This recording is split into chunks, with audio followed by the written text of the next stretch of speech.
الله أكبر، الله أكبر، الله أكبر. أنا والله تلقيت يعني خبر وتأكدت منه، حتى ما يكون خبر بتاع ميديا أو خبر في أخبار. أنا عايز أبشر الشعب السوداني إنه قواتكم المسلحة السودانية بكل المقاتلين اللي يقاتلون معها جنبا إلى جنب قد تم الآن إطلاق أكبر عملية مشاة الأولى من نوعها في تاريخ هذه الحرب، وحضرون بإذن الله سبحانه وتعالى البشريات. كل هذا التأخير وكل هذه من الدلج وكادوغلي، ونحن لا متوقفين تماما. الآن يعني اتضح أن هناك عمل لوجستي كبير وعمل يعني فوق مستوى فهم المواطن العادي. أنا اللي عايز أطمن به الشعب السوداني وبشركم بانطلاق أكبر عملية مشاة الأولى من نوعها، وهي العملية إن شاء الله بإذن الله سبحانه وتعالى حتكون الخاتمة لهذه الميليشيا المنهارة، الميليشيا اللي بتعيش أسوأ أيامها، الميليشيا اللي قاعدة تصنع من انتصارات زائفة، الميليشيا اللي بتفتح جبهات أخرى للقتال في محاور النيل الأزرق، وذلك لأنه الحاصل لها في كردفان وفي دارفور يغني عن السؤال. يا إخوة الكرام،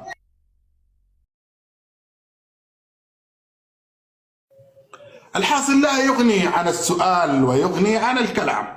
الليلة في الفيديوهات وفيما سأعرض إليكم حوريكم ماذا يحدث لهذه الميليشيا المنهارة. أنا ما يهمني هو أؤكد للشعب السوداني إنه قواتكم المسلحة السودانية أطلقت الآن أكبر عملية مشاة، وهي الأولى من نوعها من حيث العتاد والسلاح والعتاد والعربات والقوة البشرية الهائلة.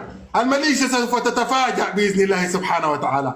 هذه الميليشيا اللي الآن فتحت جبهة في النيل الأزرق، ونحن بنقول لهم خير ما فعلتم. نعم، لأنه حنقفل هذه الثغرة إلى الأبد بإذن الله سبحانه وتعالى، وسيعلم الخاسرون أي منقلبا ينقلبون بإذن الله سبحانه وتعالى. الله أكبر، الله أكبر، الله أكبر.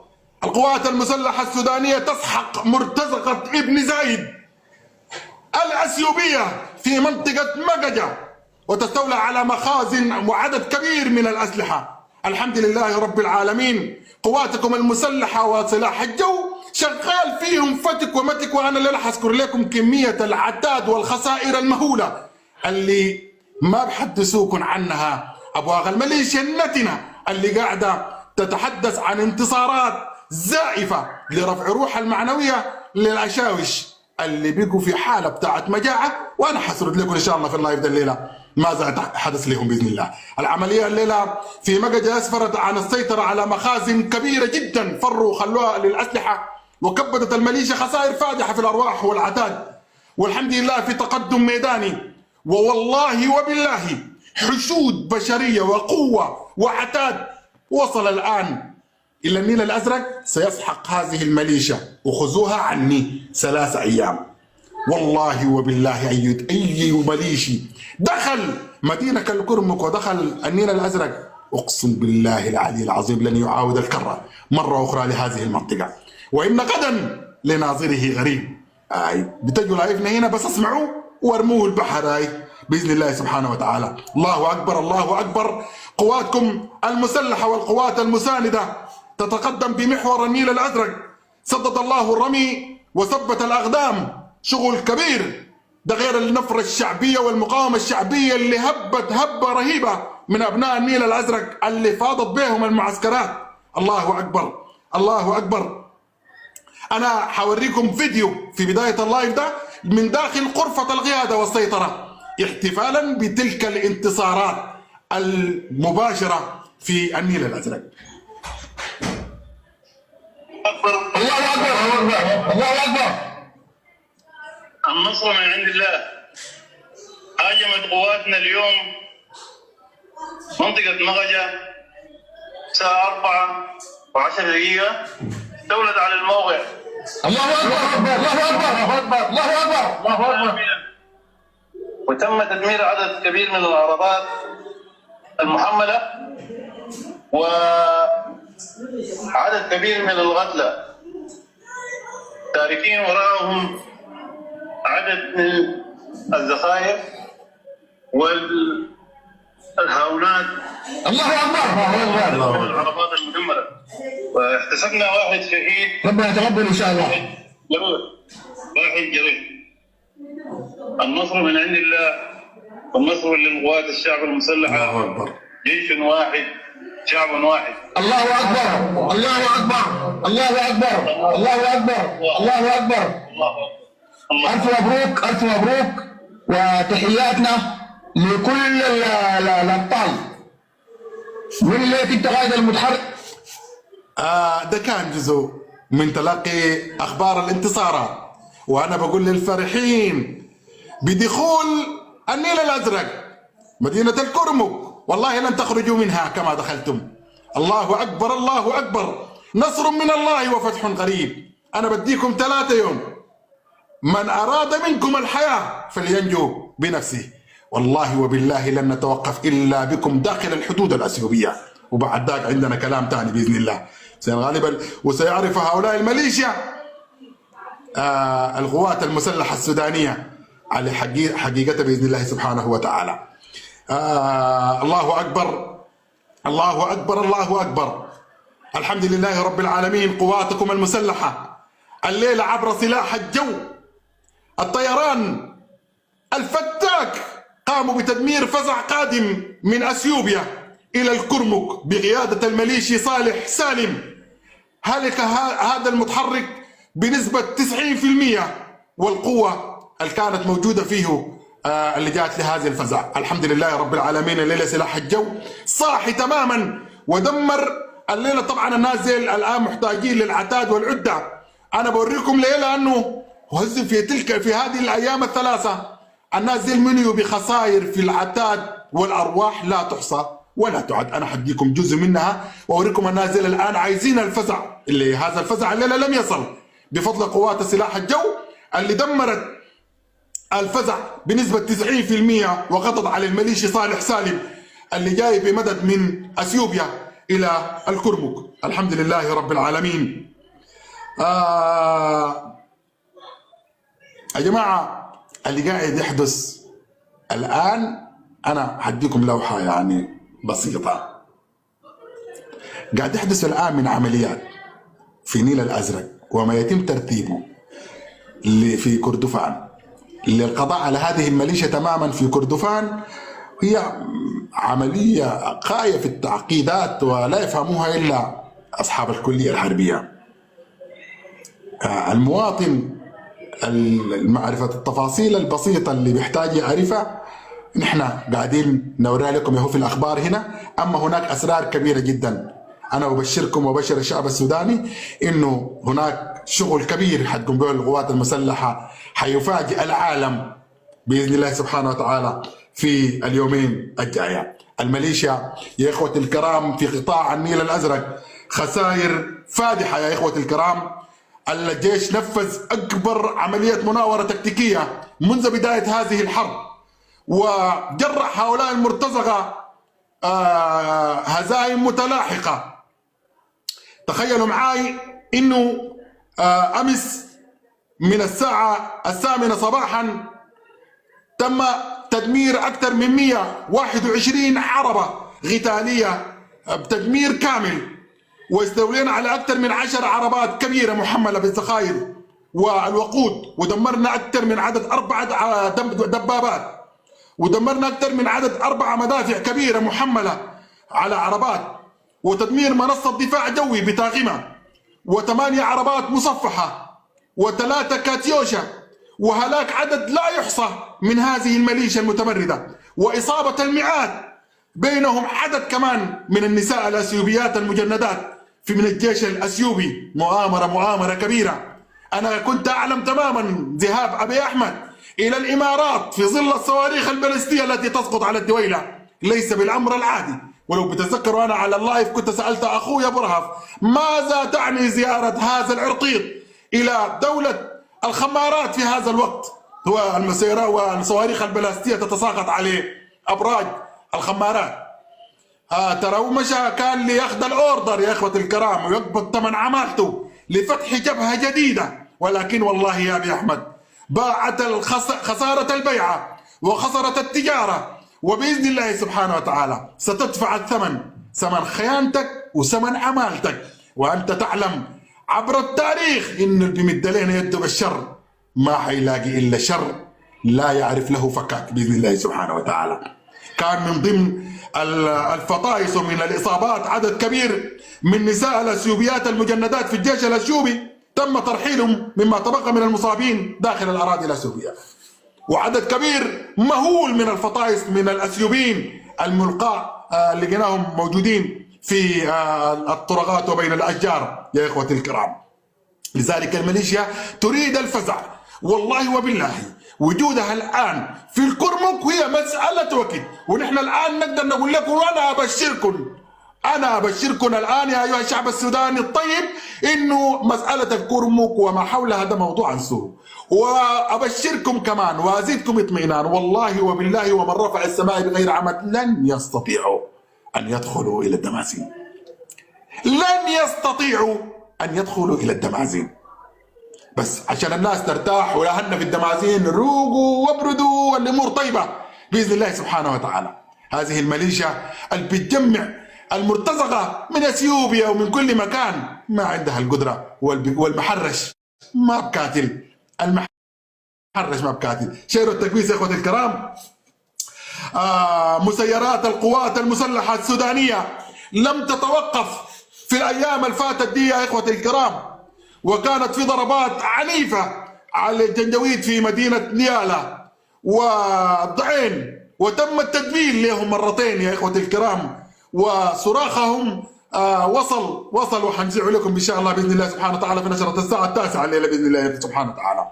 طبعا كانت في ضربات موجعة اوجعت هؤلاء الجنجويد، نعم مخازن الوقود، التناكر الكبيرة تم تدميرها في ضربة كبيرة في سرف عمرة. طبعا يا اخوتي الكرام كان في تعامل ناجح لسلاح الجو مع مخزون كبير من الوقود لهذه الميليشيا اللي كانت بتعمل انه هذا الوقود يمكن موجعة لهذه الميليشيا في منطقة سرف عمرة. طيب نمشي لقدام. والنهوض انا حوريكم النهوض اللي حصل فيها شنو امس وحصل في شنو حصل فيها شنو الليلة. دبل من النوع الفاخر من الآخر. نعم الله أكبر الله أكبر. تم فتك ومتك الملاقيط في منطقة سوسة شرق مدينة النهوض يوم أمس، وكانت ضربات مركزة أسفرت عن فك أكثر من 60 عربة مدمرة و12 عربة محملة بالجرحى معرضة كانت من قرب النهوض، ودمرنا عدد 14 عربة بمنطقة أنجمينة شرقي أبو زبد، وهلاك الطواقم اللي موجودة على تلك العربة. دي الضربة اللي كانت يوم أمس في النهوض. الليلة النهوض جاء الدبل يا إخوتي الكرام. مسيراتنا المباركة نفقت وفتكت بهؤلاء الجنجويد في سوق القرضايا والسوق الكبير بالنهوض، ضرب لعربات كبيرة وتجمعات هذه الميليشيا، الأسواق التي أصبح لا يرتادها المواطنين، أصبحت هي للشفشفة والسرقة ولهؤلاء الملاقيط اللي تم فكهم للمرة الثانية في منطقة النهوض الحمد لله رب العالمين. نسور الجو يا إخوة الكرام. أنا والله يا إخوة الكرام يعني غبت الفترة كم يوم كده، وكنت بخش يعني أشوف الحاصل شنو في الميديا، وللأسف الشديد يعني ما زال إنه الناس في أمور انصرافية. وكم تكلمنا وتحدثنا يا إخوتي الكرام، ملك المواطن المعلومة الحقيقية، ملك المواطن اللي قاعد يصيبه اليأس لما نلقى مهاترات وما يلقى معلومة وما يعرف إنه قوات المسلحة شغالة شنو. قواتهم المسلحة والله لم تفتأ ولم تقف ولم تتوقف يوم واحد من فك هؤلاء الملاقيط، وشغالة معاهم سياسة نفس طويل وبل مستديم ومباشر يا إخوة الكرام ومركز الحمد لله. نسور الجو اللي عاملة عمايل في هذه الميليشيا استهدفت تحركات للملاقيط في مناطق متفرقة في الصبي وفي جمينة والمندل. خلفت الضربات دي خسائر كبيرة جدا، ودمرت عدد أكثر من 30 عربة قتالية، وتدمير عدد أكثر من 30 موتر، وصل عدد كبير من الجرحى إلى مستشفى أبو زبد. نعم كلهم مرتزقة أجانب من الدينكا، وكمان معاهم نسوانهم من الجنوبيين ونسوان حبش. يا جماعة القوة دي تم تجميعها في الفاشر منذ فترة طويلة، وتم نقلهم إلى غرب كردفان. وعندما وقعت الأحداث بين المسيرية والجنوبيين في الفولة وأبو زبد تم نقل الجنوبيين ديل الى محور الدلنج، الغرض الهجوم على الدلنج. وانا حوريكم الليله اللي حصل في الدلنج شنو يا اخوتي الكرام. الحمد لله تم ضربهم وتشتيتهم وجاري التعامل فيما تبقى منهم يا اخوتي الكرام. نعم الليله يا اخوتي الكرام في اعظم كمين في معركه الكرامه. تم بل الميليشيا النوير اللي كانوا موجودين حول الدلنج ودي اللي كانوا بعدوا فيهم لدخول الدلنج، تم فتكهم وضربهم بكمين لم يخرج فيه احد. كمين كبير لهؤلاء النوير، طبعا لانه ده لمبايات ولانهم فلاقنا ولانهم بندقيه الخاص ما في زول بيجيب سيرتهم ولا بيذكروهم في الاخبار. نعم ما بيذكروهم في الاخبار، ده ما اولاد جنيد ولا اولاد رزيقات ولا نعم، ديل فلنقايات جايبينهم ب $300 يا اخوتي الكرام، ما في زي جاب خبرهم. لكن ضربه وكمين من اعظم الكمائن في معركه الكرامه. تحيه لابناء الدلنج ولرجال الدلنج لما فعلوه في هؤلاء الملاقيط، كسحوهم ومسحوهم في كمين عظيم لم يخرج منه احد. زالنجي وما ادراك ما زالنجي. زالنجي حيث الضربات الجويه المتلاحقه، ضربات في زالنجي لم تبغي ولم تزر. الضربة الأولى كانت في قسم الشرطة حي الكرنك، والضربة الثانية كانت في مقر جهاز الأمن سابقا، والضربة الثالثة كانت في الحي الشرقي. زالنجي اللي بتعيش أسوأ أيامه من افتتانات داخلية وحرب داخلية فيما بين الجنجويد. حذكرها لكم إن شاء الله الليلة في قسم براو، لأنه الميليشيا الآن منهارة في كل الأماكن، وأنا حذكرها لكم بالتفصيل إن شاء الله. الليلة ضربات سلاح الجو اللي فتكت بالجنجويد في زالنجي فتك ما بعد فتك الحمد لله رب العالمين. ايضا قواتكم المسلحه السودانيه استهدفت اماكن متفرغه للجنجويد من يوم اول امس وامس والليله في الطينه وابو قمره وجرجيره بشمال دارفور. لم تتوقف المسيرات الاستراتيجيه ولا سلاح الجو عن فتك هؤلاء الملايش اللي انا قبل اخر لايف قلت لكم والله وبالله اننا اعددنا لكم من المسيرات ما يكفيه كل واحد نديهم هديه مسيرات. نعم جبنا عدد من المسيرات، وهذه الحرب حتى انه ابنائنا غالين علينا وما دارين نخسر اخويا البريء، وما دارين نخسر جنودنا في ملاقيط وفي مرتزقه. حنتعامل معاكم بالمسيرات، حنفتككم واحد لو حصلناه حنفتككم. وانا حوريكم مدى الرعب اللي دب في قلوب هؤلاء الجنجويد ولاي درجه اصبحوا الان يخافون ما من السماء. وانا حوريكم في فيديو مضحك جدا بعدين في فقرتنا بتاعت الطعمجه ماذا حدث للجنجويد من اثر الضربات الجويه التي لن تتوقف على مدار 24 ساعه. غرفه القياده والسيطره شغلكم فاخر من الاخر. نعم الحمد لله رب العالمين. الله اكبر الله اكبر الله اكبر. لن يخبروك ايها الاشوش، لن يخبروك ايها المواطن السوداني انه من يوم 1 رمضان وحتى الليله يعني نقدر نقول نحن خاشين في 28 يوم، 8 شهر و8 ايام من اول يوم في رمضان يا اخوتي الكرام. جمله هلكه الميليشيا فاقت 6800 قتيل. اما الجرحى فحدث ولا حرج. دي الاحصائيات اللي نحن وثقناها. اما الاحصائيات على الارض فهي يمكن الرقم ده يوصل لل10,000 من 38 يوم، عشان اوريكم ماذا يفعل سلاح الجو من فتك ومتك فاخر من الاخر في هؤلاء الملاقيط. اما الجال الاسرى والهاربين والذين استلموا الكوكتيل واللي نجوا من الويل كميات كبيره جدا يا اخوتي الكرام.